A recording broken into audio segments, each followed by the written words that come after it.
А вие не нарекувајте се учители, зашто еден е вашиот учител, а вие сите сте браќа. Не нарекувајте се водачи, зашто еден е вашиот водач, Христос. Евангелие по Матеј. Ова е само еден фрагмент од стиховите во Светото писмо, кој често е цитиран во време на дебати за религијата, за незиното место во општеството, за тоа дали се повеќе навлегува во улога на земска власт и дали се меша во политиката. Нека нашиот градоначалник, бидејќи скоро се изборите, му благодариме за ова што ни го приредува веќе неколку години, нека се кандидира и дај Боже повторно нека добие. Ова е снимка од свеченоста во Кавадарци по повод празникот Водици. Лобирањето на свештеникот за победа на актуелниот градоначалник, колкумина присутни го слушнаа, нема податок. Ама видеото на YouTube е прегледано речиси 16.000 пати. Го видели и првите луѓе на Македонската православна црква. За нив е изолиран случај. Не сакаат МПЦ да е етикетирана поради тоа.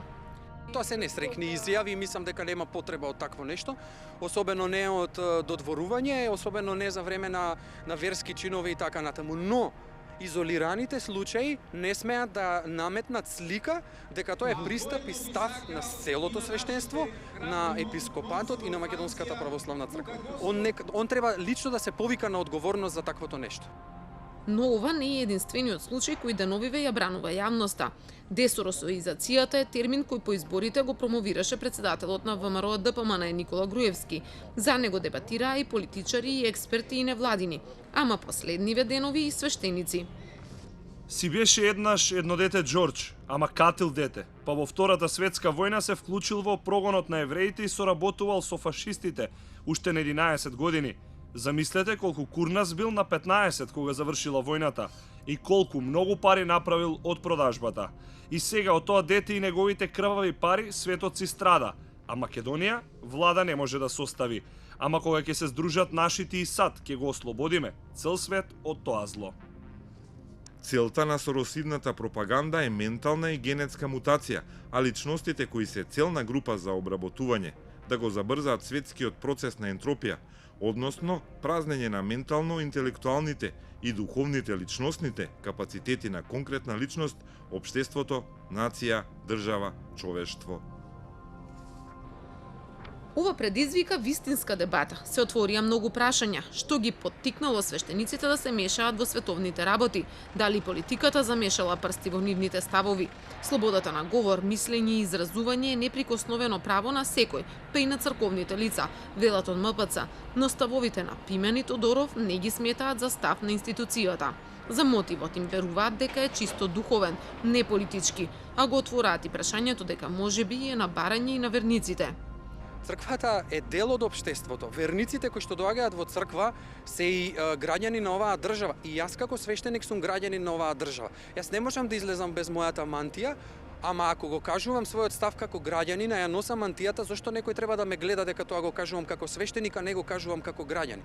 Затоа што јас како свештеник придонесувам за оваа држава, јас плаќам личен персонален данок на оваа држава, нешто што не се знае и што мислат дека не се прави. Значи сите во УЈП плаќаме свештеници данок годишен на оваа држава за нашата дејност и така натаму, така што имаме некогаш право да го кажеме својот глас, но да кажеме дека настапуваме нели како граѓани околу, говорам, чисто општествени и политички прашања. Но, ви реков, кога прашањата задираат во духовниот сегмент, тогаш е неминовно јас како пастир да излезам и да се јавам. Македонија е секуларна држава. Уставот ја гарантира слободата на секој човек за тоа која вера ќе ја прифати. Го гарантира и слободното и јавно изразување на верата, но во него уште стои. Македонската православна црква, другите верски заедници и религиозни групи се одвоени од државата и се еднакви пред законот. Ова е Facebook страницата на Асоциацијата на македонски атеисти. Тоа е неформална група која веќе неколку години ја користи социјалната мрежа како простор за дебата. Можат да се најдат и ведри и сериозни теми. И тука се актуелни последните статуси и постапки на свештениците. Но нивните коментари се спротивни од оние на свештениците. Векослав Стефановски е еден од администраторите, кој реши пред камерата да го каже својот личен став. Тоа што јас можам да кажам дека комплетно не ми се допаѓа тоа. И дека дава многу погрешна слика и за самата религија и за самата држава. Така да двата аспекти не се комплетно спојови, се трудиме да имаме граѓанско општество каде што ќе бидат разделени тие сфери, но некои постојано сакаат да се мешат кај што нему е место. Секуларизацијата во Македонија не е на толку ниско ниво како на некои земји каде што сме во околината, но сепак е на прилично ниски гранки. Си дозволуваат луѓе да се мешаат каде што не треба да се мешаат. И според устав. Но тој загатнува уште едно прашање. Дали верата наместо да ги сближи, ги разделува луѓето? Народ против народ од верски причини се случија и во земјава и во светот. Калето, црквата на плоштадот, низа други протести, да не влегуваме во по-сериозни работи како што беа војни во Босна и слично, каде што исто религиозниот аспект беше доста злоупотребуван од дневно-политички цели. Летото 2013 започна со протести, и тоа за црква. Верници поверуваа дека со промената на деталниот урбанистички план ќе се спречи градење на црквата Свети Константин и Елена на плоштадот во Скопје и дека ќе сурива веќе изграденото, па излегоа на улица. Ама на моменти ескалираа, па пред зградата на општината не изгледаше како да протестираат верници, туку хулигани. Има едно место за тебе. Балбони Стајковски таму ке ти дадам ја. Од централната промоски ти купам цанта. Сепак и таму не издржаа да не проговорат свештеници, и тоа од највисокото раководство на црквата. Го молиме да престане со овој атак и да ги исфрли тие буби во главата што ги има, за да не биде доцна. Ако му се собере народот, тешко него ќе биде. Но 2 години потоа јавноста слушна една поинаква вистина за овој настан, и тоа во прислушкуваните разговори. Токму од нив произлезе и едно од двете поднесени обвиненија на специјалното обвинителство. Тоа не сомничи верници, туку политичари, и тоа дека за свој и партиски богатења го организирале протестот, заскривајќи се за дуривањето на црквата. У петок он да изеде едно 5-6 шамари пред камера. Да влезат граѓани и еден граѓан да дојде да му удари 3 шамари. Јаки. И да ти искочи. Можем да договориме сценариум кон ја планира па овие наши да излегува да протестира како што прави. Не го спојува на никој. Неколку години по протестите, од црквата сметаат дека треба детална анализа за овој настан. Недостатокот од информации за што точно се случувало со изградбата е причина поради која беа злоупотребени вистинските верници, велат од таму. Црквата, верниот народ кој што стоеше на страна беше злоупотребен од страна можеби на некого, затоа што ние не действуваме на тој начин. Верникот не действува на тој начин.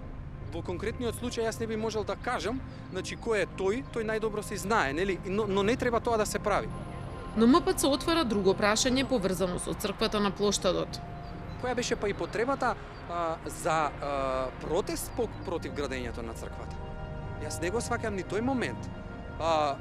Или пак дека сето тоа се поврзува со ставот на архитектите за тоа дали требало да има црква и така натаму. И сега кога ќе го видиме нели бекграундот и на таа група, како во општеството постојано се буни за прашања поврзани со религиозност, а не за прашања поврзани само со општествениот живот и така натаму, тогаш како јас да ги сметам нели тие луѓе или каков пристап да имам на тие луѓе освен мојата перцепција дека тие се против мене, против мојата стварност и мојата потреба да имам и храм, да имам и духовен живот и така натаму. Плюс тука постоела црква на плоштадот, да не го заборавиме тој момент, да не заборавиме под кои услови е таа црква урната и така натаму. Не праша некој нас како црква за тие нешта, не.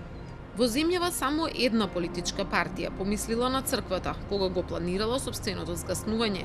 Членот 50 од статутот на ВМРО ДПМН е јасен. Кога таа ќе престане да постои, имотот ќе оди во раците на црквата. Сепак, од МПЦ ја отфрлаат блискоста со било која политичка партија. Но не гледам што би било тука проблематично доколку тие сакаат тоа да го направат и доколку тоа е нивна одлука. Така што, оставајќи го тоа на црквата, ние не го оставаме на некого таму, на отец Бобан или не знам, го оставаме повторно на народот. И друга политичка партија, ако се определи да го остави на, не знам, домот за деца без родители, е сосема легитимно и така натаму. Така што, знаете, тоа грубо поврзување заради некои моменти е само со некоја умисла и со некоја намисла. Црквата е простор и духовен и не знам материјален и административен за секој човек без разлика на неговата определ.